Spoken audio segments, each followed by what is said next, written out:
오늘 함께 찬송가 63장 찬양하시겠습니다.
사도신경으로 우리의 신앙을 고백합니다.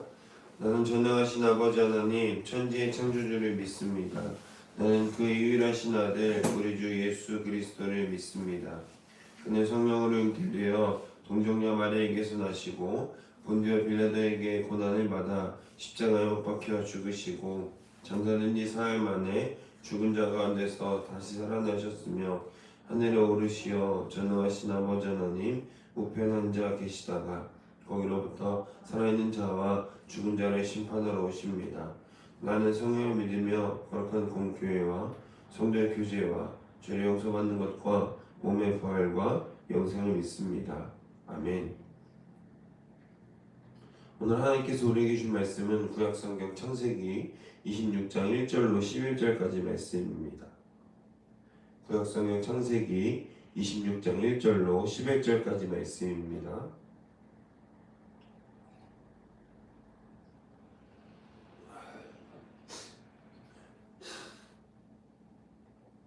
다 찾으신 줄을 믿고 우리 다 함께 하나님의 말씀을 한 목소리를 받들어 읽겠습니다.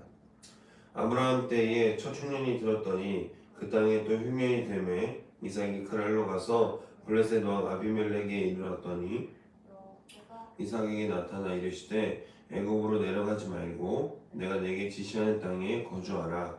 이 땅에 거주하면 내가 너와 함께 있어 내게 복을 주고 내가 이 모든 땅을 너와 내 자손에게 주리라. 내가 내 아버지 아브라함에게 맹세한 것을 이루어 내 자손을 하늘의 별과 같이 번성하게 하며 이 모든 땅을 내 자손에게 주리니 내 자손으로 말미암아 천하 만민이 복을 받으리라. 이는 아브라함이 내 말을 순종하고 내 명령과 내 계명과 내 율례와 내 법도를 지켰음이라 하시니라.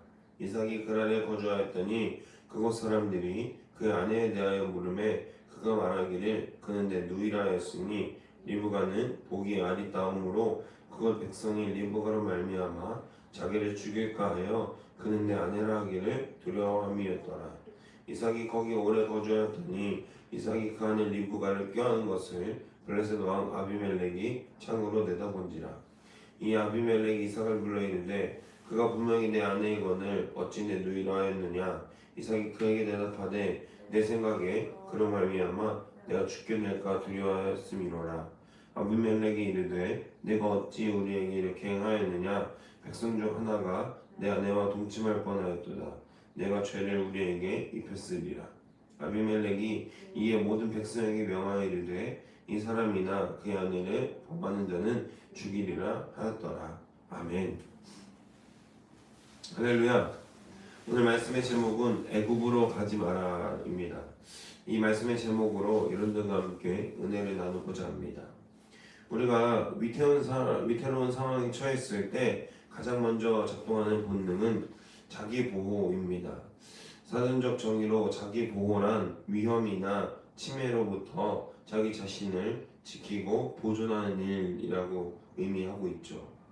이는 생물학적으로 당연한 본능이지만 영적으로 때때로 우리는 우리의 성장을 방해하는 요소로 작용하기도 합니다.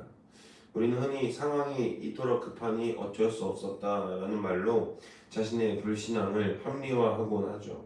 말 그대로 회피하게 되는 것이죠.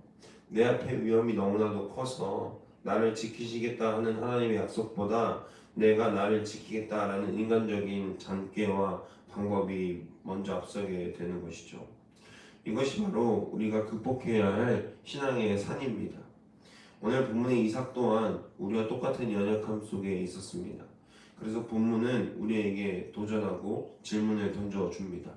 진정한 신앙의 실력은 문제가 없을 때 드러나는 것이 아니라 흉년이라는 위기 속에서 떠나야 할 이유가 가득함에도 머물러야 할 이유인 하나님의 약속을 붙잡는 것에서 증명이 된다는 것입니다. 오늘 이삭의 모습을 통해서 우리 약속의 자리에 묶어두시는 하나님의 섭리를 발견하실 수 있는 저와 여러분이 되시기를 주님의 이름으로 소망하고 축복합니다. 아브라함 때에 있었던 첫 흉년과 같은 큰 위기가 오늘 이삭에게 찾아왔습니다. 당시 가나안의 흉년은 생존을 위협하는 실존적 공포였습니다. 이때 이삭의 타성은 조상 아브라함이 그랬듯 비옥한 애굽을 바라보게 하셨습니다. 그래서 애굽으로 가는 것이 굉장히 합리적이고 실존적인 이유였다는 것이죠. 타당한 이유처럼 보입니다. 그러나 하나님은 이삭에게 나타나서 말씀하시죠. 애굽으로 내려가지 말고 내가 내게 지시하는 땅에 거주하라. 이 명령이 아브라함에게 주셨던 떠나라는 명령의 변주곡임을 지적하고 있죠. 하나님은 이삭에게 장소의 이동이 아닌 약속에 대한 태도의 고수를 명령하신 것입니다. 하나님이 하시는 일은 우리의 상식을 깨뜨리고 하나님의 약속을 더욱더 신뢰하게 만드는 과정이죠. 애굽으로의 피신하는 우리의 방법을 깨뜨리시고 가나안에 체류하라는 하나님의 명령을 지키는 그것이 우리의 방법 가운데 또 우리가 눈으로 보기에는 너무나도 잘못된 방법처럼 보이고 비현실적이고 별로 좋지 않은 방법인 것 같음에도 불구하고 하나님은 그것을 지키라라고 명령하십니다. 인간적인 방법이 더 현명해 보이고 지혜로울지라도 하나님을 믿고 신뢰함으로 기다리는 것, 그 인내가 우리에게 필요하다라는 것입니다. 내 생각과 뜻도 분명히 중요하지만 내 뜻을 내려놓고 내 생각을 하나님께 맡기고 하나님께 온전히 순종할 수 있는 믿음의 자녀들이 됩시다. 그래서 주님이 보여주시는 위대한 역사를 우리 삶 가운데에서 이루어갈 수 있기를 주님의 이름으로 소망하고 축복합니다. 이삭은 하나님의 말씀에 순종하며 그 아래 거주합니다. 6절에서 8절을 보면 그러나 순종의 자리에서도 이 이삭의 인간적인 두려움이 다시 발동하게 되죠. 바로 아내 리브가를 누이라고 속이게 되는 것입니다. 이삭은 그랄 땅에서 거류민, 즉 외국인이었습니다. 당시 나그네나 외국인은 그 지역 사회에 보호를 받기 어려웠고 특히 아름다운 여인을 동반한 외국인은 더욱더 지역 권력자들에게 표적이 되기 쉬웠습니다. 당시 문화권에서는 이미 남편이 있는 여자를 취하는 것은요 간음으로 여겨졌는데 종교적 사회적으로 큰 금기였긴 했지만요 남편을 죽이고 미망인을 취하는 일은요 오히려 상대적으로 법적 걸림돌이 조금 적다라고 생각이 되었습니다. 그래서 이삭은 표적이 되어서 이삭을 죽이면 그 리브가가 혼자 남은 미망인이 되죠. 그러면 이제 지역에 있는 권력자들이 그 미망인을 취하는 일은 별로 큰 문제가 되지 않았다는 거예요.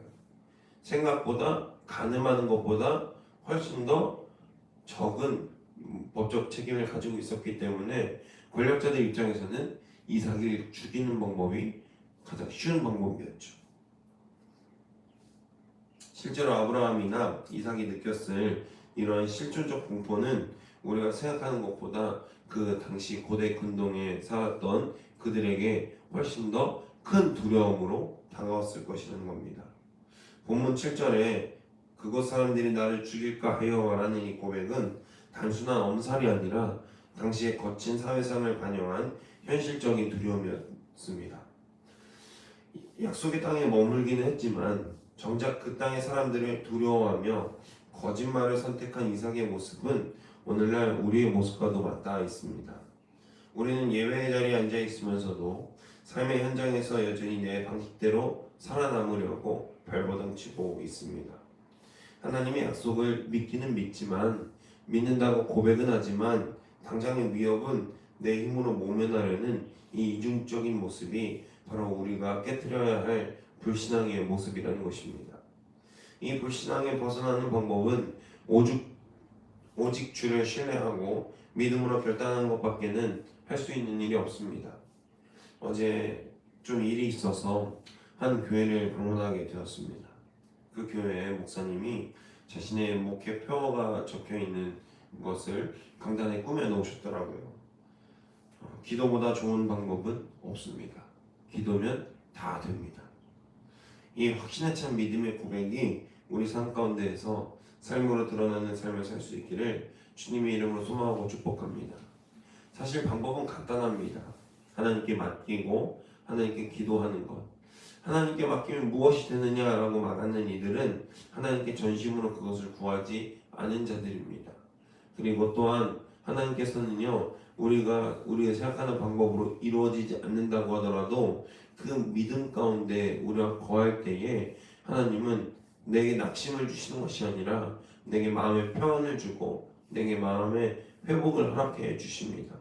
내가 감당할 수 없는 슬픔에 처해 있다고 하더라도 내가 이해할 수 없고 도저히 받아들일 수 없는 납득할 수 없는 상황에 처해 있다고 하더라도 우리가 하나님을 믿는 믿음 안에 온전히 있다면 그 납득할 수 없는 것들을 납득할 수 있게 하나님이 우리의 마음과 생각을 지키시고 변화시켜 주신다라는 겁니다.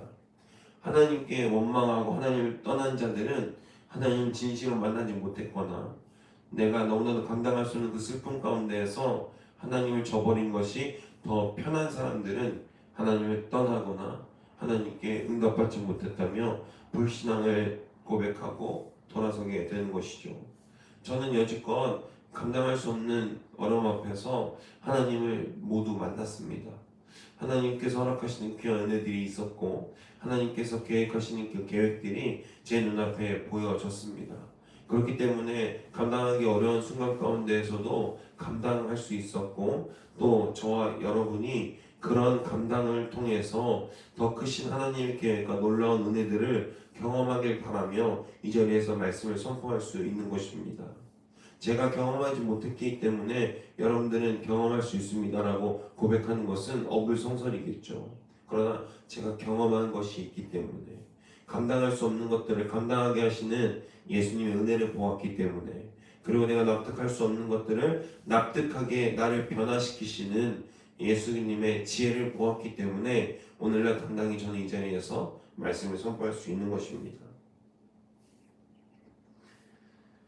이삭의 거짓말은요 본문 계속해서 보면 곧 탄로나게 될 거짓말이었습니다.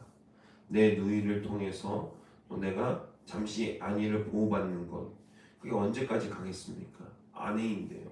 결국 아브라함도 멜기세덱에게 거짓말을 했다가 들통이 나게 됐죠. 이런 아이러니한 상황이 이제 계속해서 진행이 되는데 여기서도 하나님의 일하심을 볼 수 있게 된다는 거예요.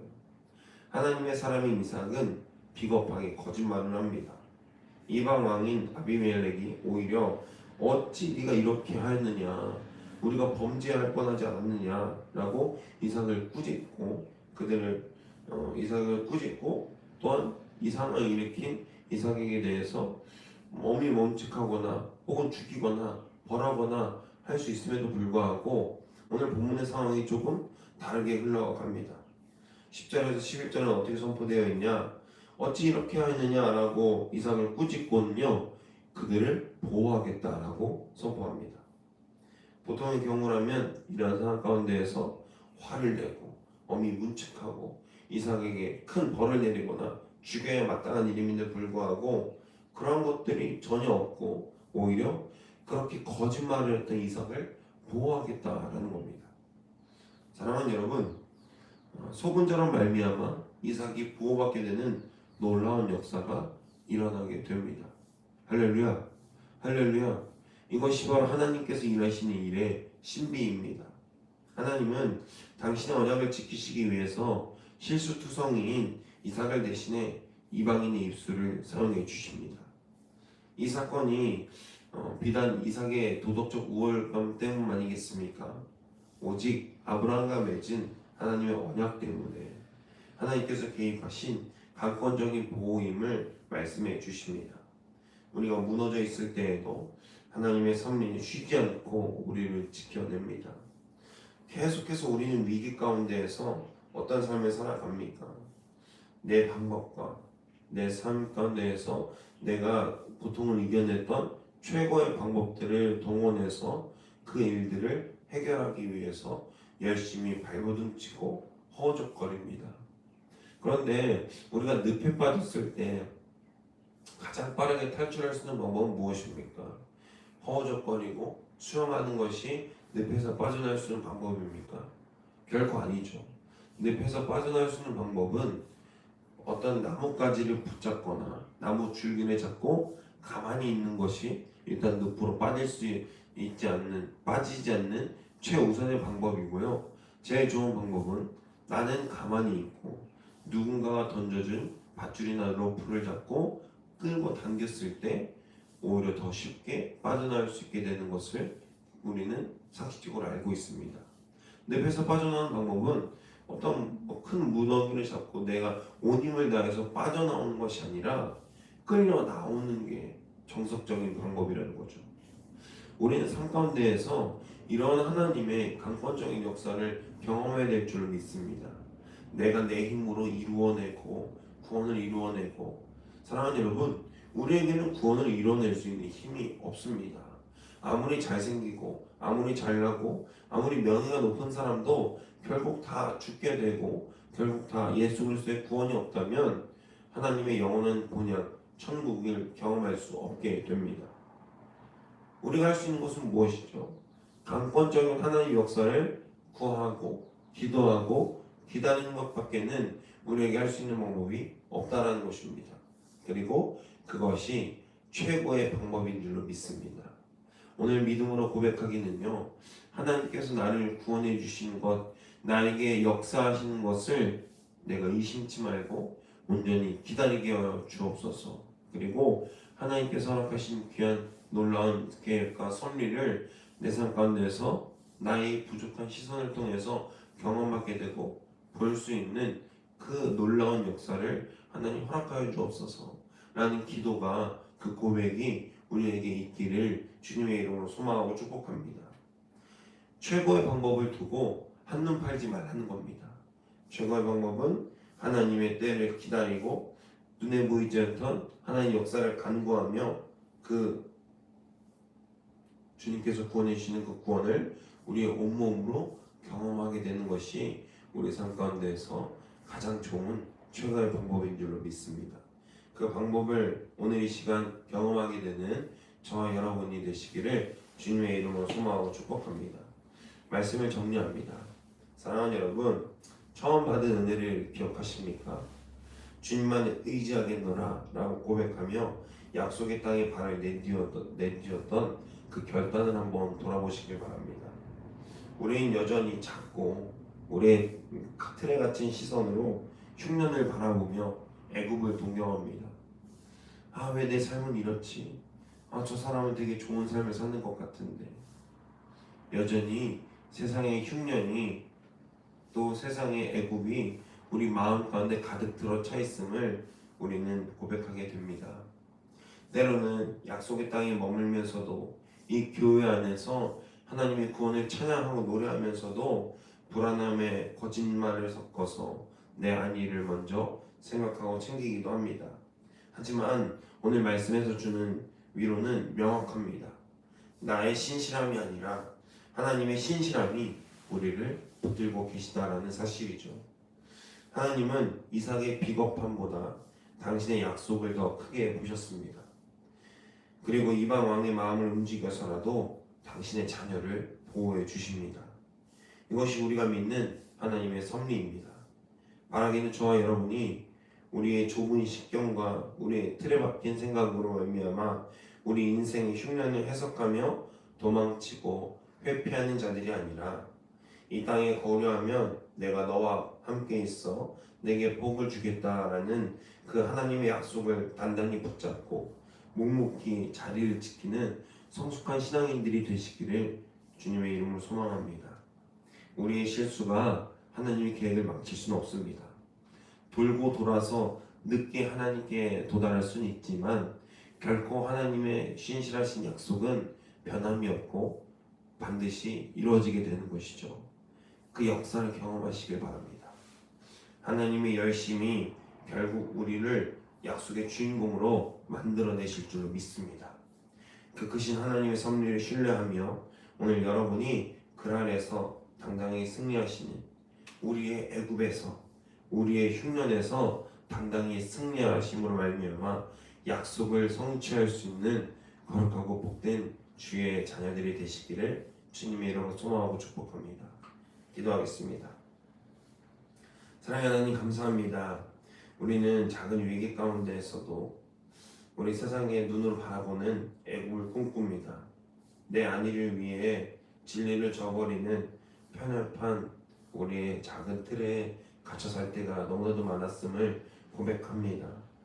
이러한 우리를 주님께서 긍휼히 여겨주시사 우리에게 놀라운 주님의 계획과 역사를 보여주시옵소서. 작은 실수에도 불구하고 우리를 보호하시고 이끄시는 주님의 섭리가 우리 삶 가운데에서 가득 차고 흘러넘칠 수 있도록 인도하여 주옵소서. 환경을 바라보며 흔들리는 자가 아니라 약속을 보고 견디며 온전히 주의 언약을 신뢰하는 자들이 되게 하여 주옵소서. 우리를 빚으시고 또한 우리를 승리의 길로 인도하실 우리 주 예수 그리스도의 이름으로 기도드렸습니다. 아멘. 사랑해 주님 감사합니다. 주님께서 말씀하신 온전한 말씀이 우리 삶 가운데서 거룩하게 차고 흘러넘칠 수 있도록 인도해 주시옵소서. 아버지 특별히 기도하기는 우리 다음 세대를 위해서 기도합니다. 우리 다음 세대가 하나님을 바라보며 주님께서 허락하신 귀한 역사 은혜를 충만히 알아갈 수 있도록 주님 붙들어 주시옵소서. 우리 기성세대와 지역사회가 또한 이 나라가 하나님께서 허락하신 귀한 역사를 경험할 수 있도록 인도하여 주옵소서. 아버지 이 나라가 너무나도 어렵습니다. 아버지 주님께서 뜻하신 바를 온전히 이룰 수 있도록 인도하여 주시고 주님께서 허락하신 귀한 은혜가 있는 귀한 역사로 또 귀한 우리나라로 만들어 주시옵소서.